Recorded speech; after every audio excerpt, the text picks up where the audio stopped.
Ang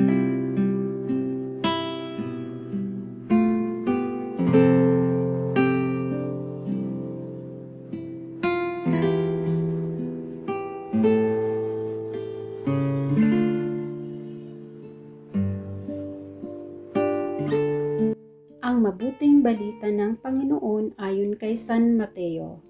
Noong panahong iyon, sinabi ni Jesus sa kanyang mga alagad ang talinghagang ito. Ang paghahari ng Diyos ay maitutulad dito.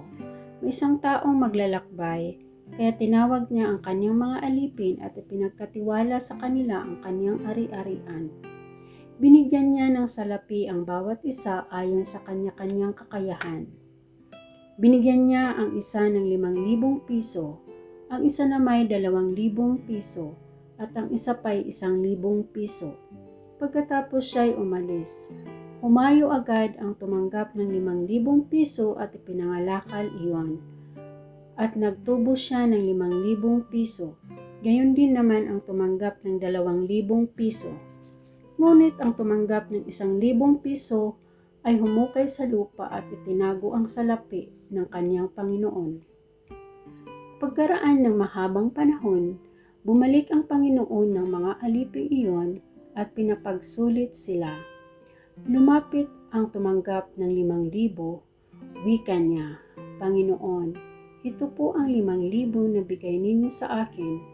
Ito pa po ang 5,000 na tinubo ko." Sinabi sa kanya ng Panginoon, "Magaling, tapat at mabuting alipin. Yamang naging tapat ka sa kaunting halaga, pamamahalain kita sa malaking halaga. Makihati ka sa aking kagalakan."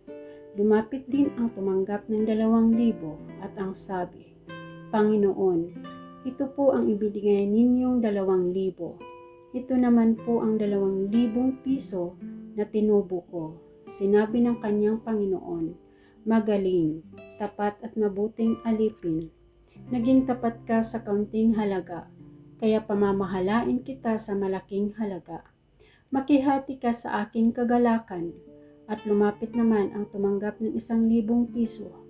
"Alam ko pong kayo'y mahigpit," aniya. "Gumagapas kayo sa hindi ninyo tinamnan at nag-aani sa hindi ninyo hinasikan.